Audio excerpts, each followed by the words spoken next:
My name is Walter Vergara. I'm the manager of Initiative 20 by 20, and I welcome you to this event today, August 5th, on land-based actions as climate options in Latin America.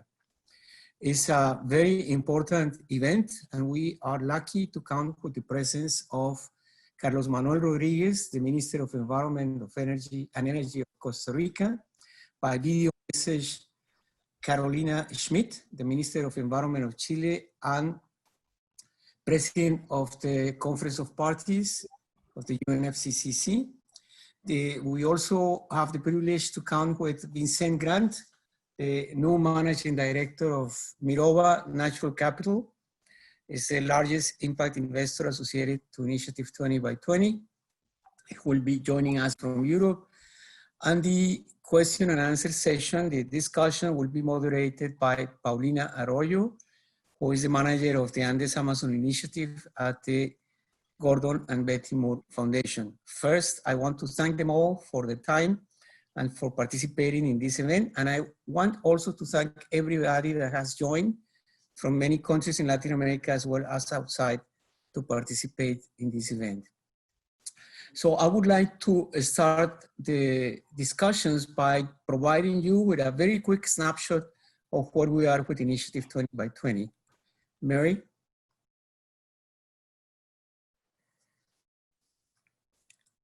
We have 17 countries, 23 financial partners, and 80 technical partners participating in Initiative today.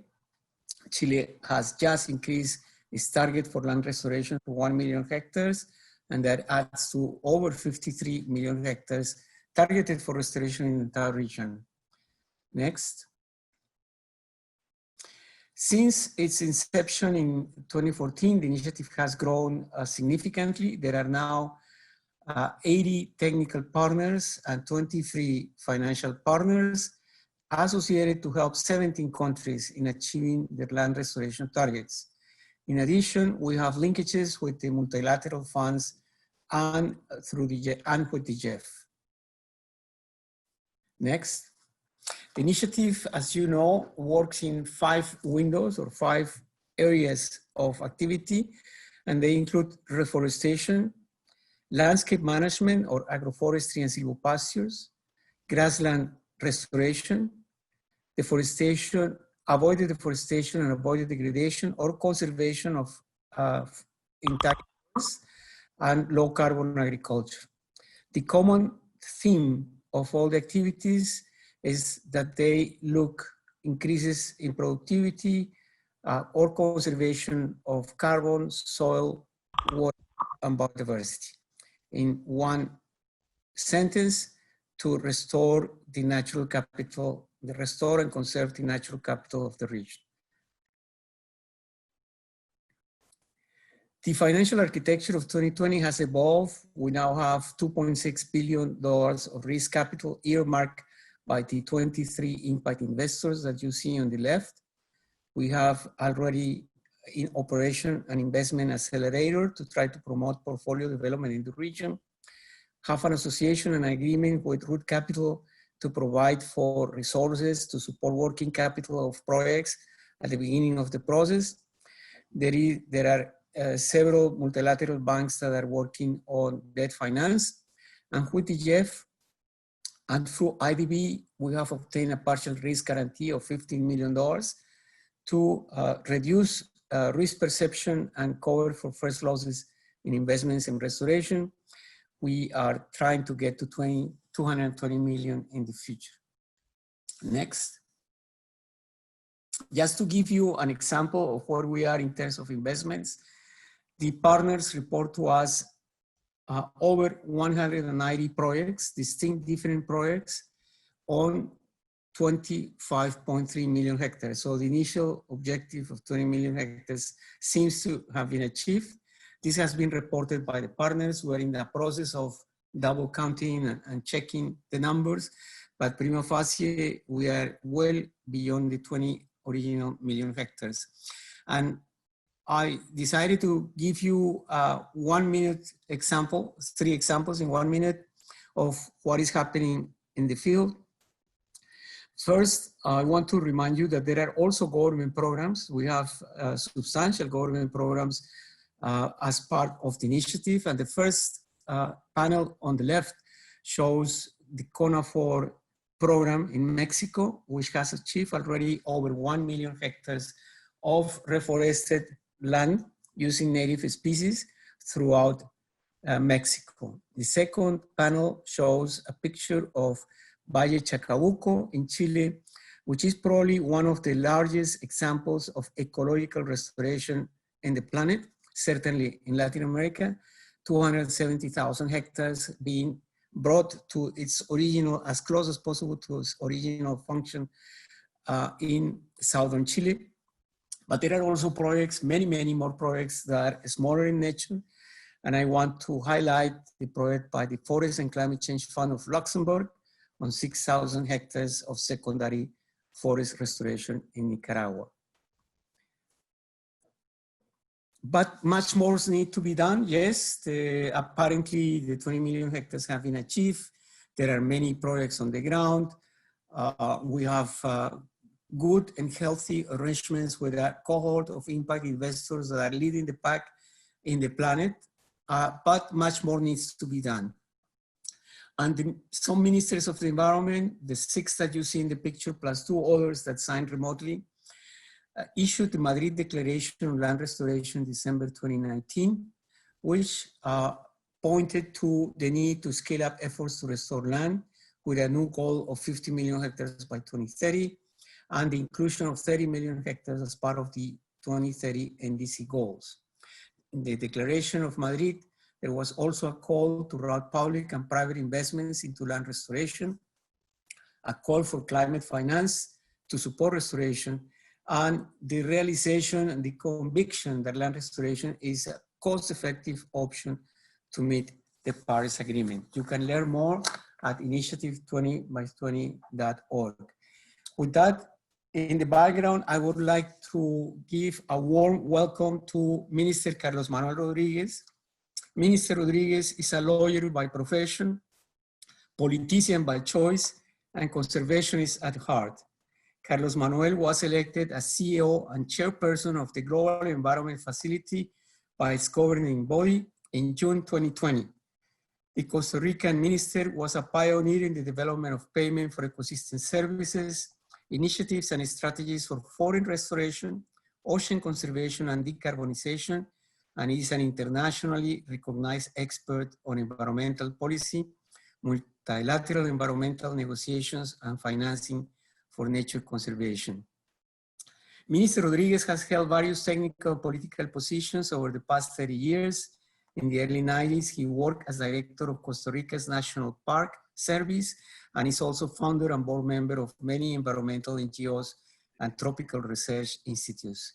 Since 1992, at the UN Summit in Rio, he has participated in all multilateral environmental negotiations in the UNFCCC, the Biodiversity Convention, and the UNCCD, and participated in negotiations for the creation and implementation of the GEF and the Green Climate Fund. After his second tenure as minister, he was vice president of global policy at Conservation International for 12 years, working in over 30 tropical countries. So it is with great pleasure and honor and gratitude that we welcome Minister Rodriguez. Minister. Thank you, Don Walter. Thank you, you're very nice for your introduction, and hello to Paulina and Vincent, as well as with everybody that is joining us this morning. I'm really delighted to be talking about this topic, because this topic has been a matter of my personal professional work in Costa Rica for, 20, 25 years. And I'm extremely happy that we have been able to achieve the targets that were set a few years ago in terms of this global restoration effort, because it can be done. It can be done. It has been done in Costa Rica, and it can be done elsewhere, and it must be done. This is probably the most important thing. We need to really restore landscapes that has been degraded by human activities. And we normally, when we talk about climate change and the need to mitigate and adapt, yeah, if you see how countries and humans has been assigning resources, most 80% of the resources for climate mitigation has been allocated to the energy transportation sector, and particularly in industrialized nations, even though nature is 30% of the climate solution. So we can be really effective to mobilize resources to have a big impact in climate actions on the energy sector and the transportation sector that we will never achieve the 1.5 expected target if we don't understand how do we revert the rate of deforestation, how do we protect forests, and how do we restore the landscape. And much attention is being done on nature-based solution on, kind of the more glamorous part of that agenda, which is, forest conservation through protected areas and through many different other actions. And land restoration has been kind of the lonely child in this huge agenda. We can stop deforestation. We can do the transition in the energy and transportation sector, that if we don't restore landscapes, we will never achieve the 1.5. That is why this initiative is so critical. And this initiative for me is important way beyond the target, the big target, which is the 20 million hectares. It is understanding how we are able to approach through innovative policies and institutional development the need to restore landscapes. And then, yes, we can talk how do we restore and what is the value of restoration. Are we willing to restore to the original forest that was deforested, or are we going to do something else? And Walter explained us how this initiative has been working on 5 different windows, which are great. So I really welcome the very positive outcomes of these initiatives, and we, the ministers, are really committed for that. But this is just a small drop in a huge bucket. But the most important thing is that we have proven we can do it. And now we need to really put the level of ambition behind the effort to do the massive, major restoration of landscapes. And there's a kind of negative perception that restoration is very expensive. And here's where many reports that are being done in the last year, 2019 and 2020, has proven to us that it does make a lot of sense to restore and to protect forests, not just because of the climate benefits or the biodiversity benefit, but most important for humans in this planet.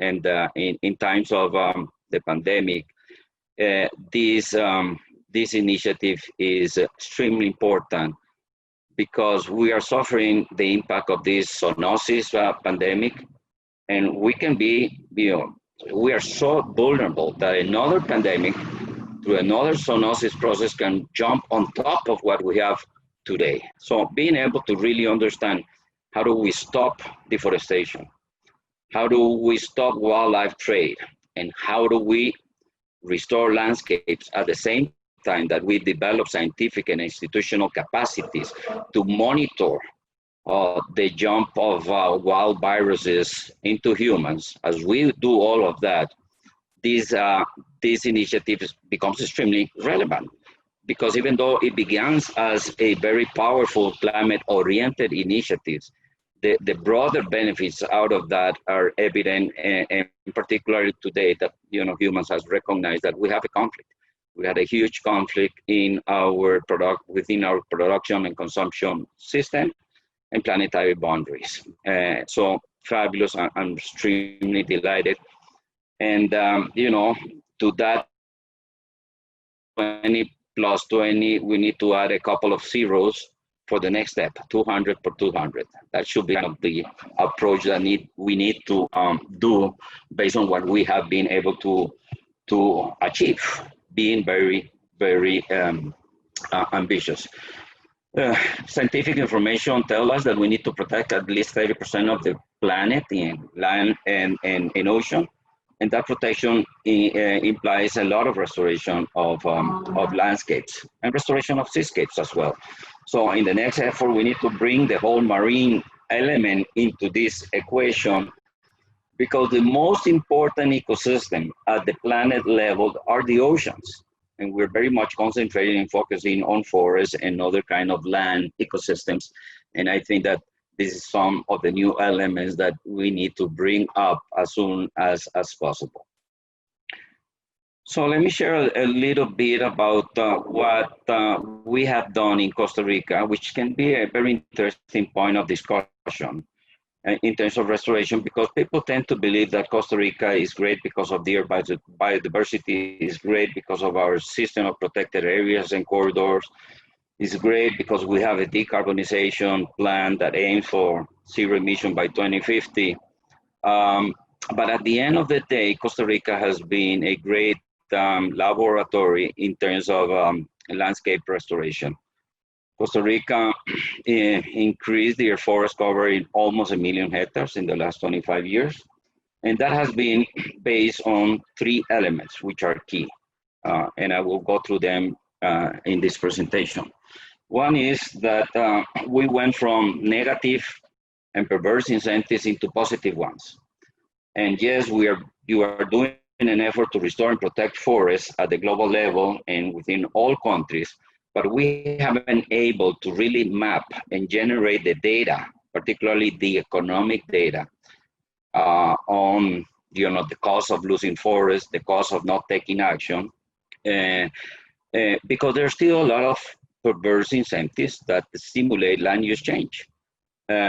Today, humans invest around 150 50 times more money in activities, particularly agricultural activities that generates deforestation, than what we invest in forest conservation.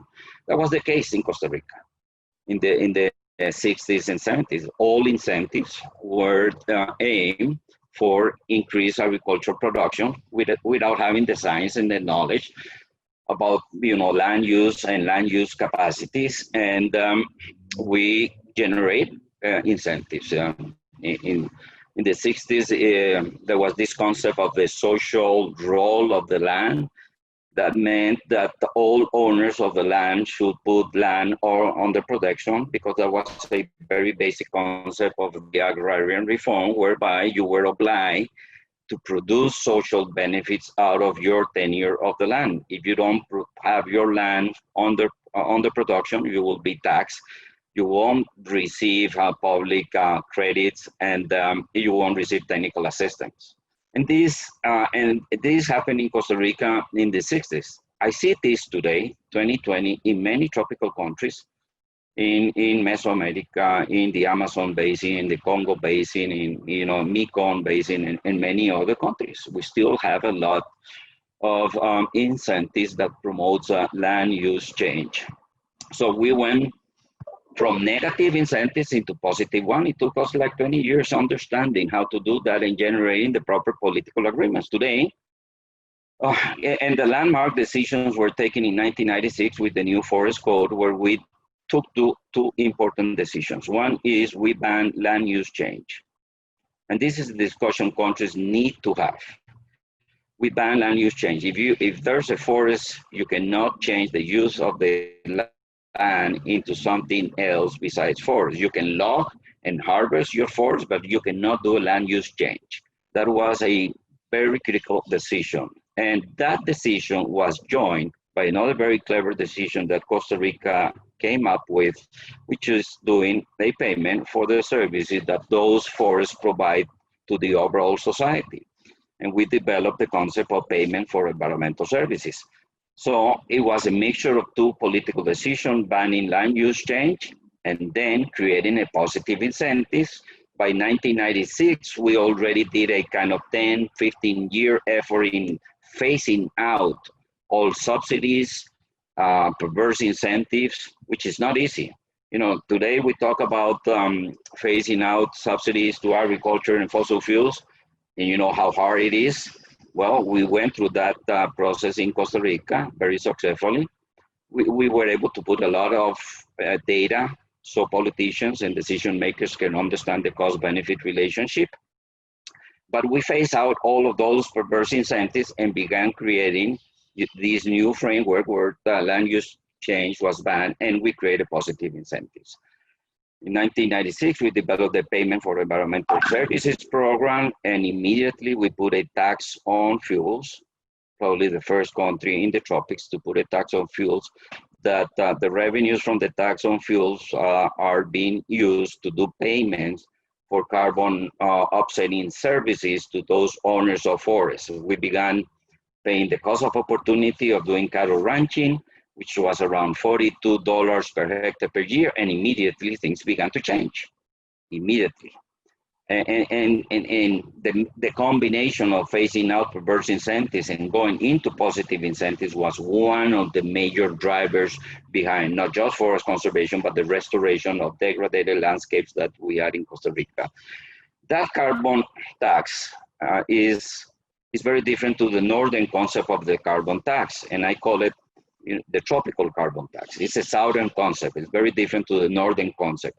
The northern concept that has been for decades on a carbon tax, and the discussion that is being done at the UNFCCC and at the international level aims to recognize the negative externality of emissions to the atmosphere, increasing the price of fuels or fossil fuels, making people more conscious and more efficient on how they use the fossil fuels, and helping the transition towards green renewable energies. That's the main concept of the Northern Carbon Tax.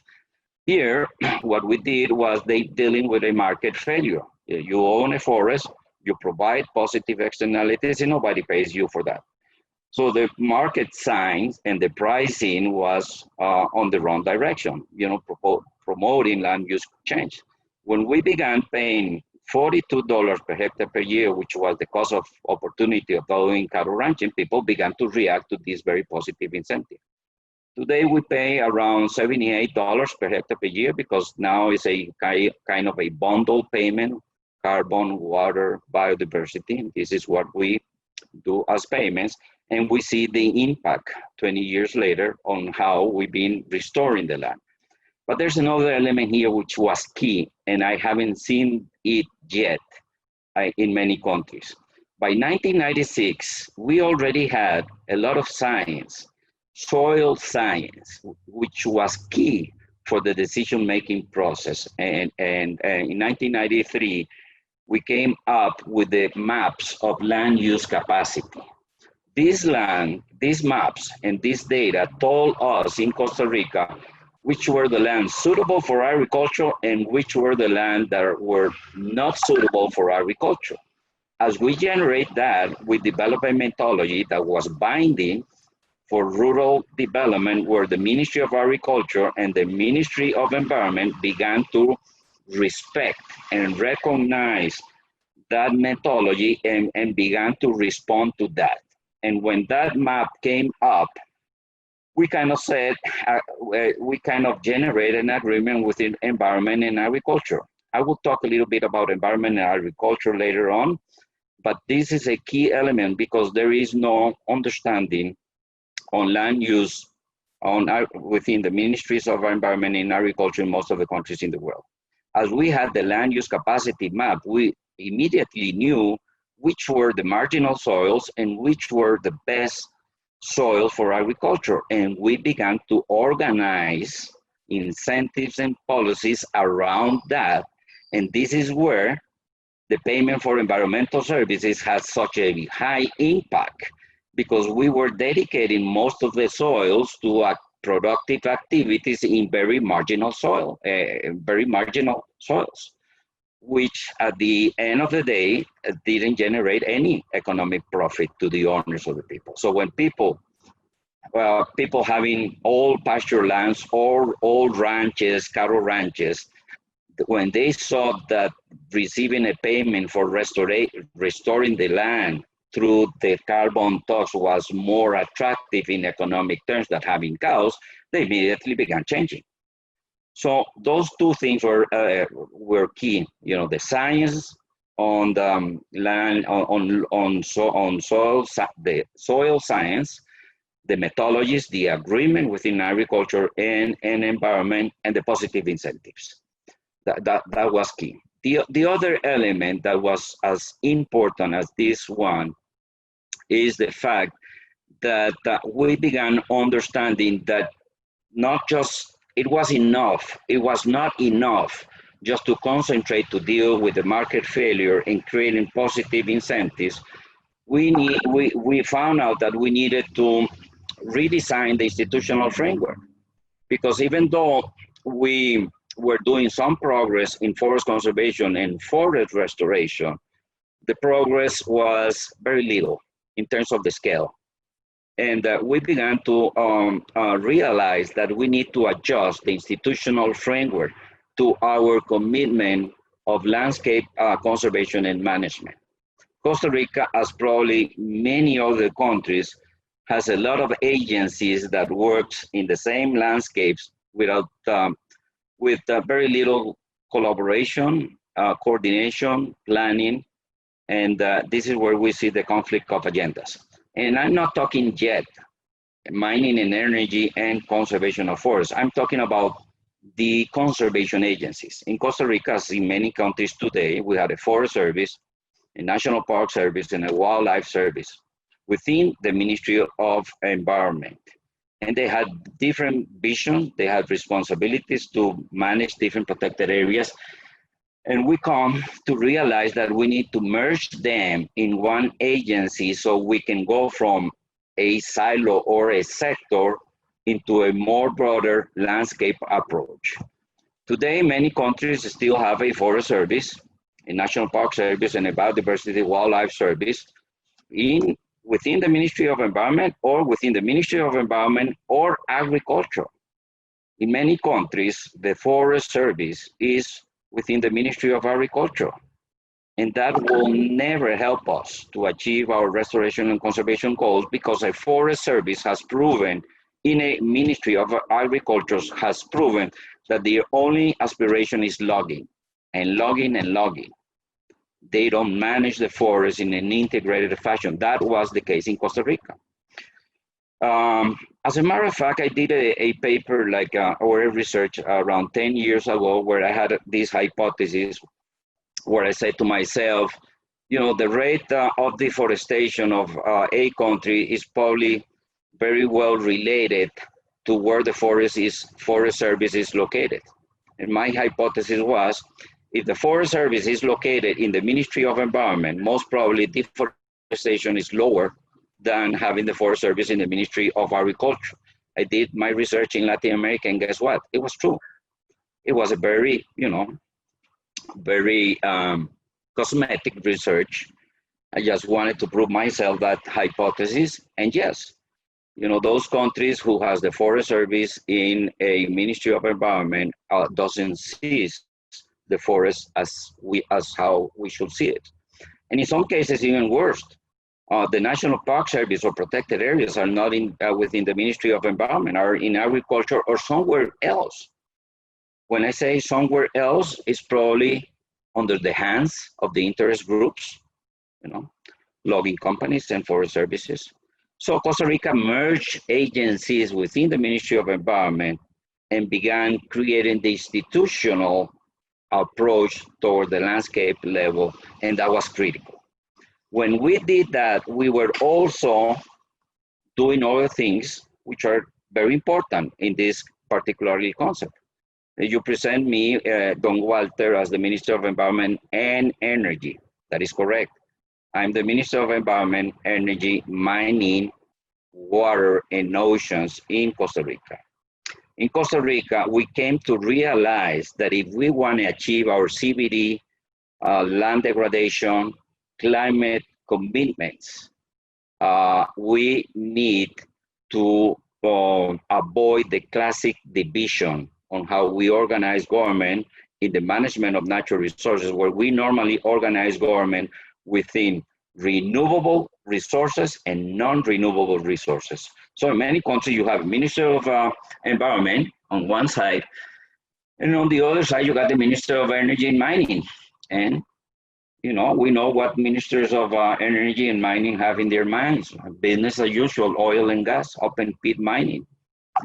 This does generate progress. In Costa Rica, 30 years ago, we merged mining energy with the green agenda, natural resources, renewable natural resources.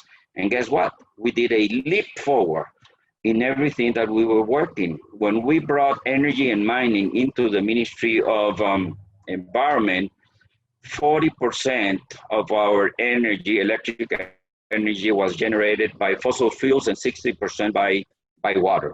Today, Costa Rica is almost 100% renewable, where water continues to be the main, but we've been diversifying the source of energy production with geothermal, solar, biomass, and wind energy. And this is the direct impact of bringing together in one agency the management of all natural resources, being this renewable and non-renewable. So my point here, we will never achieve 1.5, we will never achieve the 30, we will never curb down the biodiversity collapse. We will never achieve our goals of forest conservation and landscape restoration if we don't understand that we need to really redesign the institutional framework that has created the problem in first place. We can create positive incentives, we can mobilize massive financial support from all sources, from the north to the south, or through public expenditures, that will never be enough until we understand that we need to generate this new framework. And I will summarize this new framework as an effort to be more policy coherent, because it doesn't make any sense working, you know, WRI or the UN or whatever other, or the private sector working with the Ministry of Environment in conservation and land restoration when you got the Ministry of Agriculture, Energy and Mining investing in business as usual. So you need to address what I call the institutional failure. So we got a market failure and we got an institutional failure, and nobody talks about this issue. And let me bring now what I said I was going to talk a little bit, agriculture and environment, the ministries of agriculture and environment. We won't be able to achieve all of these goals if we don't generate a different vision and approach on how agriculture and environment works as ministries, as institutions within governments. You know, when I ask any expert or any politician what is the main difference within agriculture and environment, they come with the same question, with the same answer. They say, well, agriculture is the productive sector, environment is the conservation sector. That means that one generates wealth and benefits and social development and economic growth, and the other, you know, protects nature, which is, you know, non-monetary benefits in a simplistic manner. I think that is very wrong. Both of them generate a lot of benefits. They generate wealth, they generate well-being, they generate growth, they give us stability. But if we still believe in this classic division, we will continue dragging our feet in terms of achieving the large-scale global goals that we need. So if you ask me, Don Walter, what is the difference within the Ministry of Agriculture and the Ministry of Environment, I will simply, in a very simplistic manner, will say that one agency works with domesticated biodiversity and the other agency works with wild biodiversity in the same landscapes with the same stakeholders. When we agree on this political principle, we may have a good shot in the next decade to achieve our sustainability goals, the SDGs, and the multilateral environmental agreements, targets, and goals. And I think that this is something that we need to address in the new phases of land restoration, globally speaking. In Costa Rica, we got a formal agro-environment agenda where we work very close with the Ministry of Agriculture. It's not easy. It's not easy. I will say 60, 70% of the agenda items within environment and agriculture in Costa Rica, there is a common agreement.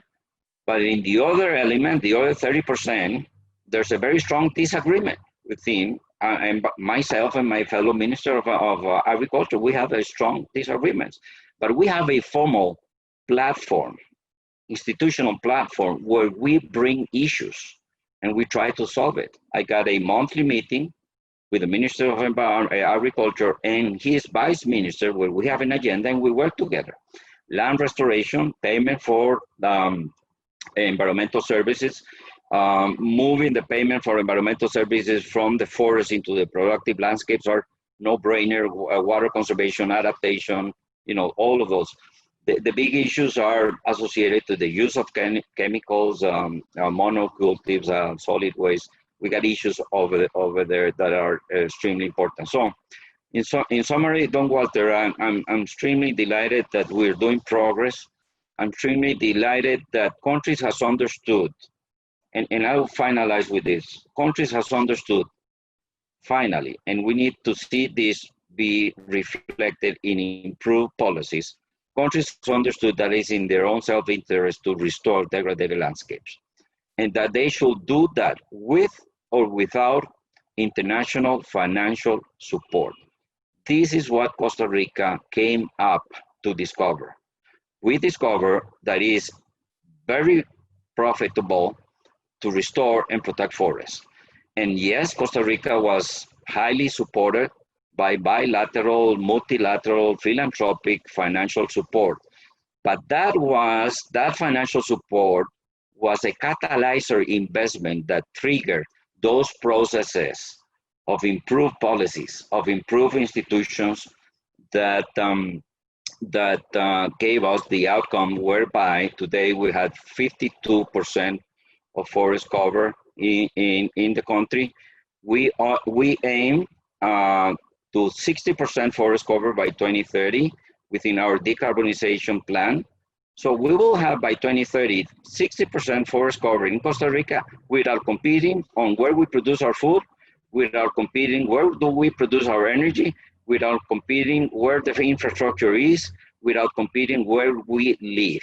Why? Because we have the proper institution, the proper incentives, and the science behind the decision-making process.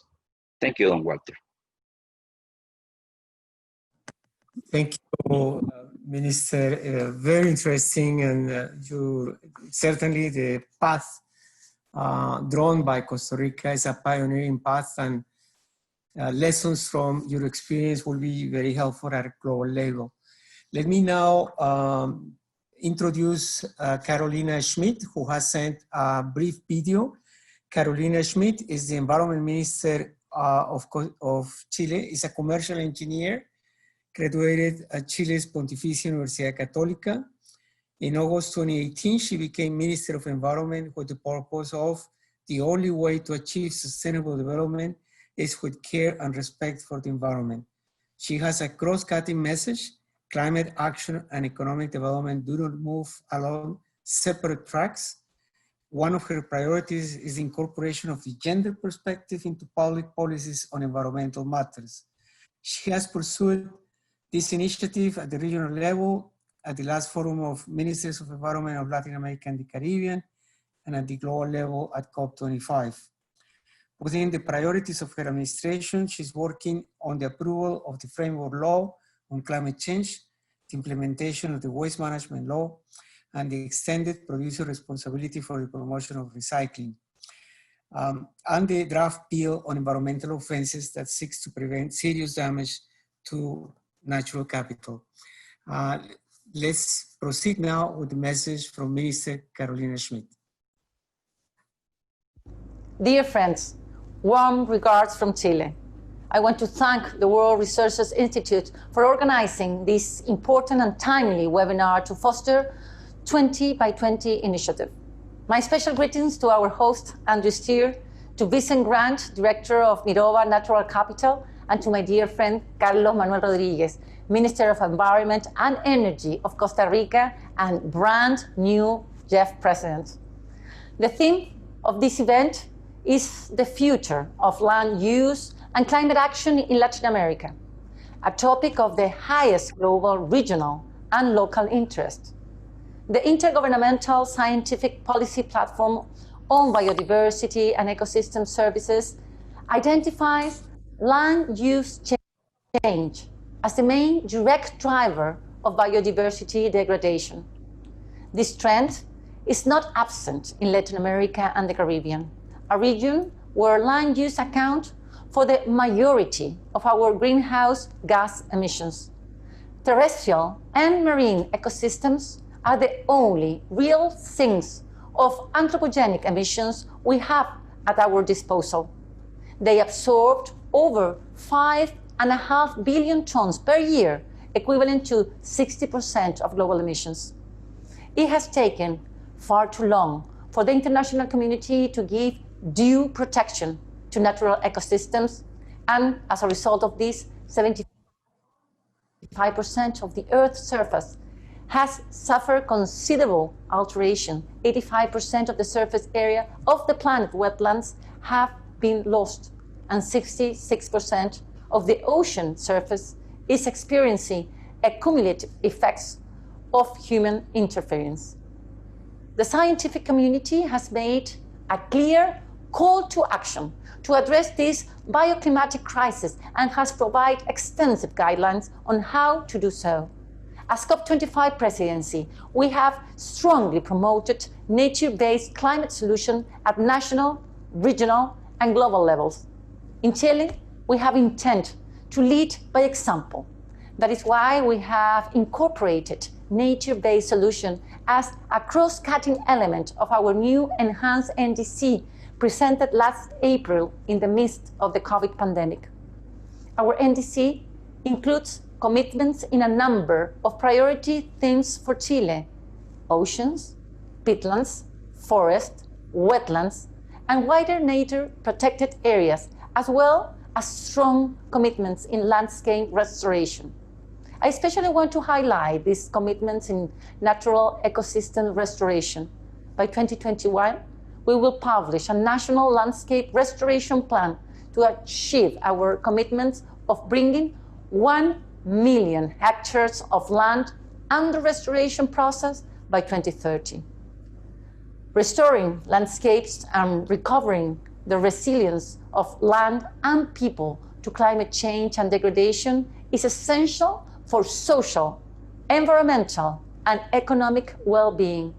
At COP25, Chile, alongside with ministers from Costa Rica, Colombia, Nicaragua, Argentina, Uruguay, and Peru, urgently called for increased momentum on Initiative 20 by 20 in Latin America and the Caribbean. I want to commend all these countries for the achievements of this initiative during this first cycle in 2020.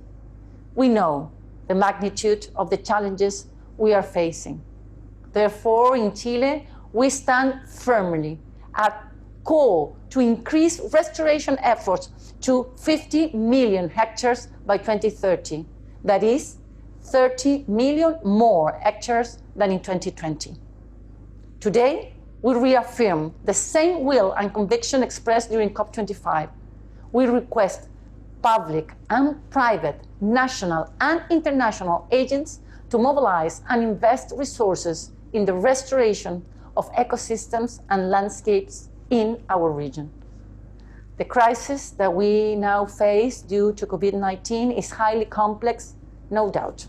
But at the same time, it's a unique opportunity to accelerate our transformation to a more inclusive, healthier, low carbon and resilient economy for the world's future. Land restoration is an excellent opportunity to foster green jobs that take care of nature in a sustainable recovery that can help us to recover better. Protect land and ocean ecosystem is key for a sustainable development. Chile is leading country in the protection of our oceans, with 42% of our marine exclusive economic zone protected, as well as 20% of our land ecosystems already protected. This month of August 2020, we have become as well the first country in Latin America to completely ban single-use plastic bags in all our national territory, protecting our biodiversity and nature from plastic pollution. In Chile, we are fully aware of the global importance of protecting seas and coastal areas, as well as terrestrial ecosystem. Last July, we have joined the International Coalition to protect 30% of the planet by 2030, promoted by Costa Rica, among other countries. Dear friends, today is the time to build a virtuous circle of sustainable growth. Sustainability is not an option. It's the only way we can guarantee a better life for people today and for the future generations. Chile is committed with this. We call all countries to join these efforts. Thank you. Well, I want to thank Minister Schmidt for her words and the video that she sent to this event. And I want to thank also her team for making it possible. I would like to now introduce Vincent Gratt. He's the Managing Director of Mirowa, newly appointed, just arrived in London. Vincent is the Managing Director of Mirowa Natural Capital since May 2020, an asset manager dedicated to natural capital and subsidiary of Mirowa. He has 20 years experience investing across several sectors, regions and instruments, focusing primarily on innovative solutions. He previously spent part of his career at AXA Investment Managers, where he served as head of impact and thematic investment. He initiated entry of AXA into the impact investing space in 2013 and had primary responsibility for its program. Vincent also gained ground operational experience in developing markets. Between 2017 and 2020, he worked with impact funds and venture philanthropic organizations to structure impact investment programs, source, execute, and monitor their investments. Vincent is a CFA charter holder and graduated from the ESSEC Business School. I want to welcome Vincent, who will provide a commentary on what he heard from Minister Rodriguez and Minister Schmidt. Go ahead, Vincent. Many thanks, Walter. Many thanks for your kind words and this introduction. And I will try to be brief. It's going to be very difficult to talk, after the ministers. But maybe what I'm going to do, I just want to basically to take 1 minute to take a step back to explain, what we're doing, who we are, and why, what we share is so important to us. So, indeed, so I'm managing Mirowa Natural Capital. So that's, a subsidiary of Mirowa. It's important to understand that, Mirowa is an impact asset manager. So as an asset manager, it means that we manage money on behalf of other people. And they're going to entrust us to fulfill a mission. So, not only obviously we need to create financial return, and that's important because we need to preserve assets, but we need to create social and environmental returns. And both sides are actually equally important. So today, to give you, picture our clients, that's not only, development banks, that's, private clients as well, large private clients. So AXA, the French insurance company, BNP, Credit Suisse, Allianz, family offices as well, to name a few. And the interesting thing is really that the scope is growing very quickly and dramatically. And we've got one particularity on our side, is that we focus exclusively, that's the only thing we're doing, on nature-based solution. So I'm very happy to hear the minister saying that basically it's 80% of the solution towards the 1.5 objectives. And that, the land restoration dilemma is very important to all of us. And basically, I mean, all core belief, but I'm sure we all share the same point of view, is that when you invest, and I say on purpose, invest in reforestation, but also restoration of degraded lands, and in the end, in smallholder farmers as well, then it's a win-win-win model, and that's the model we are all looking for.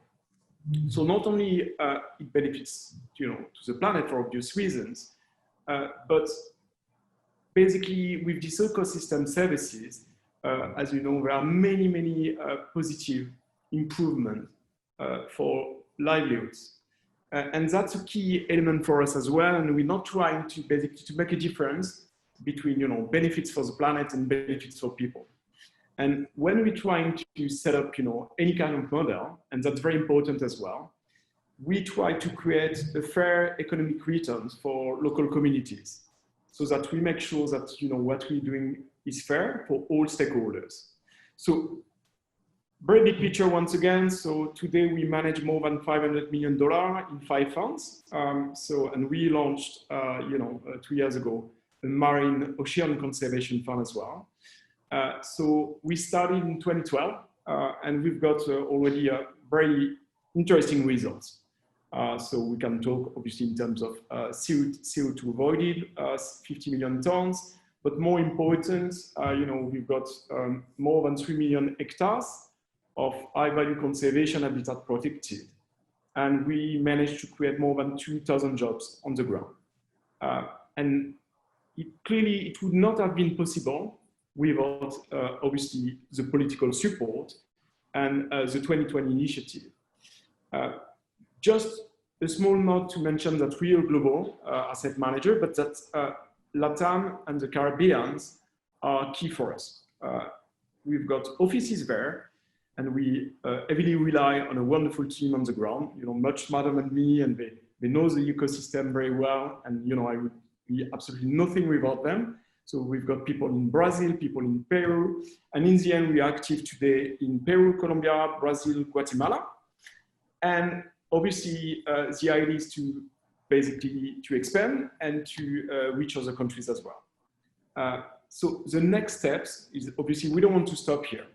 So the ambition for us in the next few years, in the next 2 years, is to be able to attract in total 1 billion of capital from our investors, and to go even a step further in terms of intervention. So we are very keen to look at early stage projects as well, and to increase our share of the risk. So the 1 billion, you can argue that it's still a modest contribution at the scale of the need, but I believe that as always, if you can multiply this kind of contributions, then you've got a part of the solution. And again, the only way to scale is to really leverage on the public-private partnership.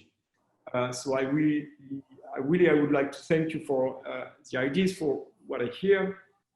And I think that Costa Rica indeed is a wonderful example of meaningful initiatives for us. So beyond the decarbonization plan and the political willingness to create a new framework, basically the 2 steps on the ability to generate data, to measure the cost of losing natural assets, to map the land, to make sure that basically we can focus on productive activities for us, and in the end, the conclusion, to be able to generate positive incentives. That's probably, the key as an investor, as an asset manager, to be present in the region. So we are obviously very grateful of the Chile commitment as well, which is key to us, and it's a wonderful signal for all of us. And it's fair to say that now we need a new ambition for the 2020 initiative. So it's time to scale up. And we are more than happy to sign for, what actually could be the 200 times 200 initiative. So many thanks, congratulations, and basically looking forward to continuing on the journey with you. Thank you, Vincent. And again, welcome to your new post at Mirova. And I must say again, it's the largest impact investor associated to 20 by 20.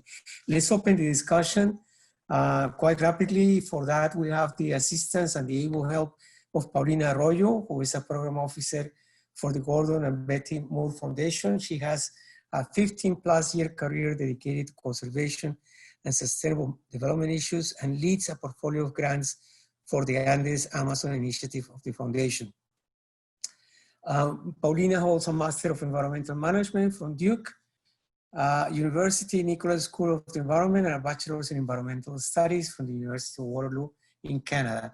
So the way this will work, Paulina has already been working on the questions. She will address them to Minister Rodriguez, to Vincent, or the team in Chile, or if we can help, we can also try to answer some questions. Go ahead, Paulina. Thank you.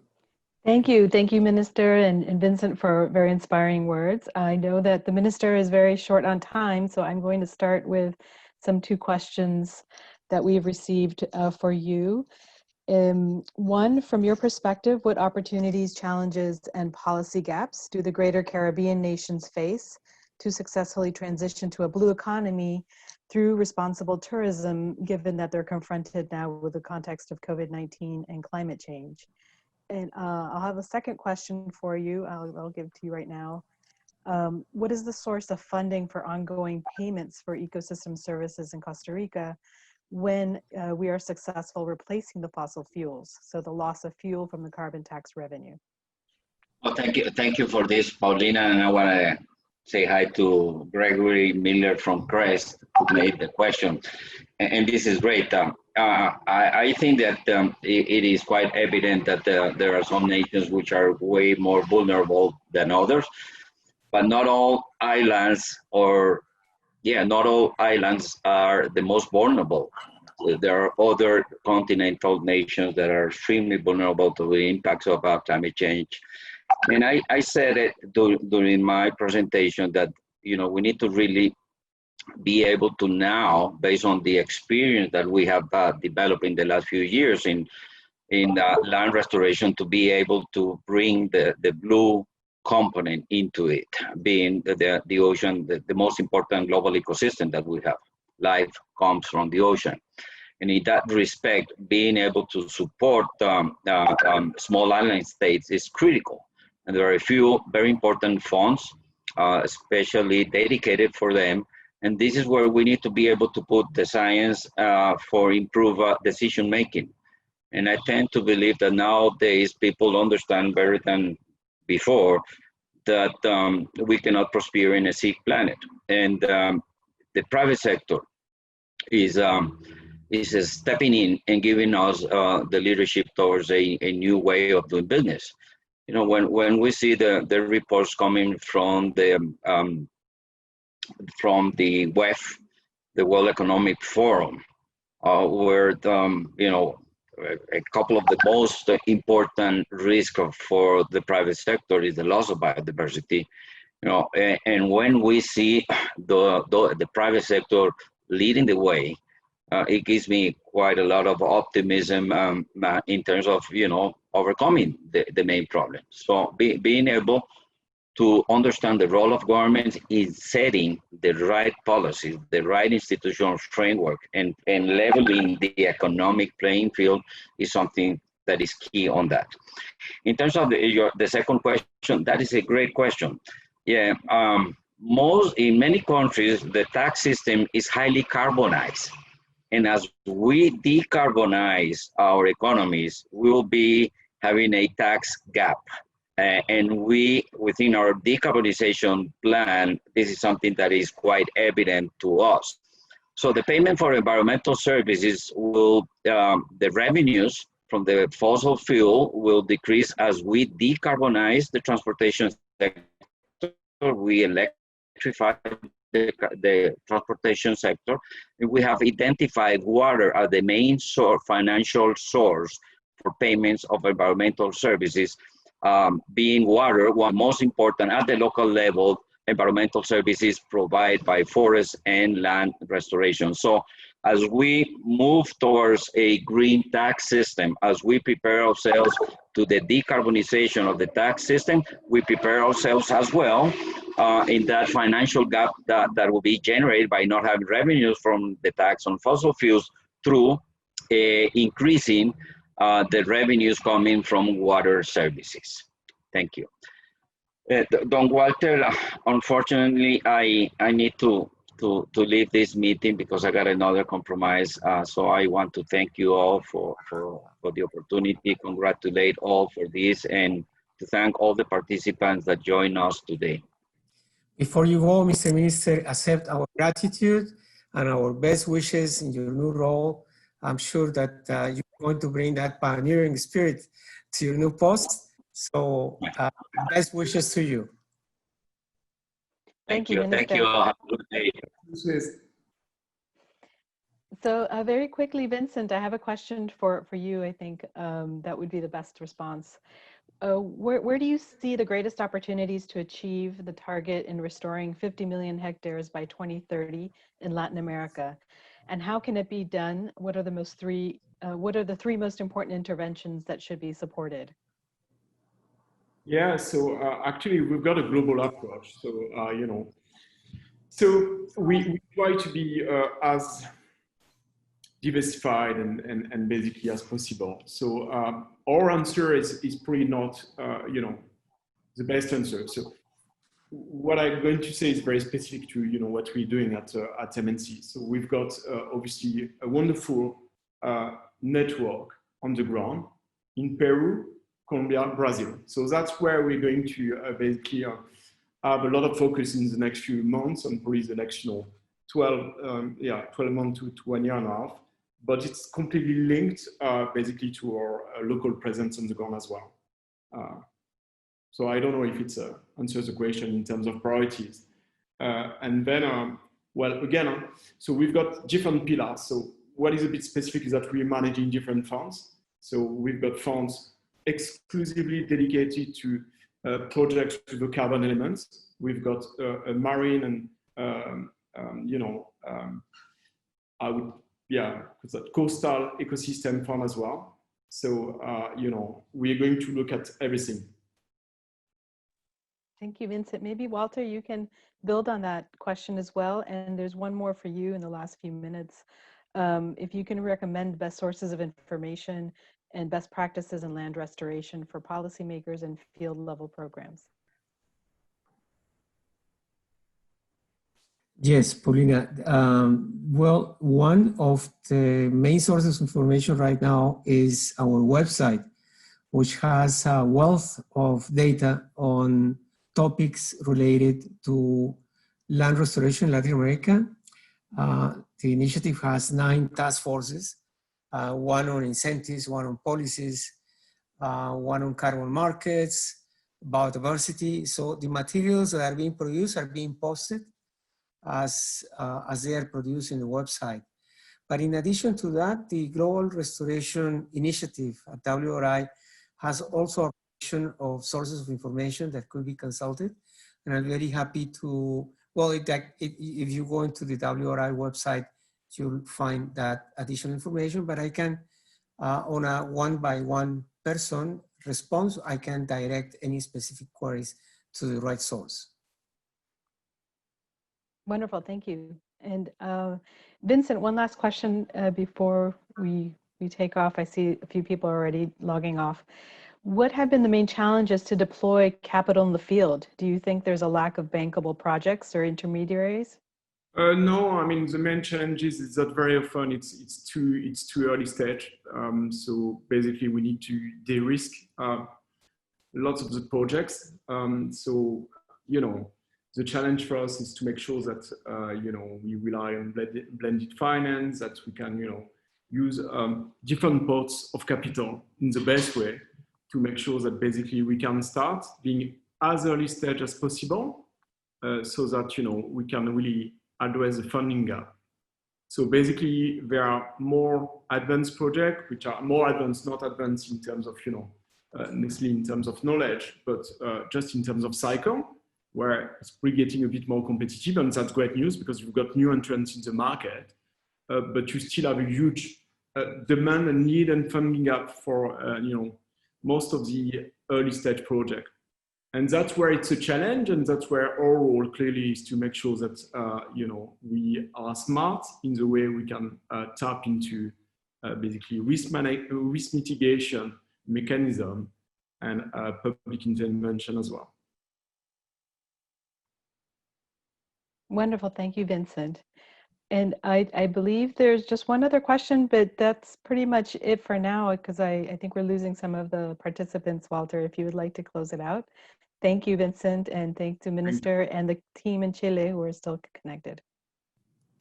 Well, just a word to give thanks to both ministers' offices as well as to Vincent, with a warm welcome to Vincent, to his new post, and we hope that we'll be able to work very closely with you. And also a special word of gratitude to Paulina at the Moore Foundation for moderating the panel. Many thanks to all, and many thanks to all of you who participated in the meeting. We'll see you soon. Thank you. Thank you. Thanks a lot. Thank you. Bye, everyone.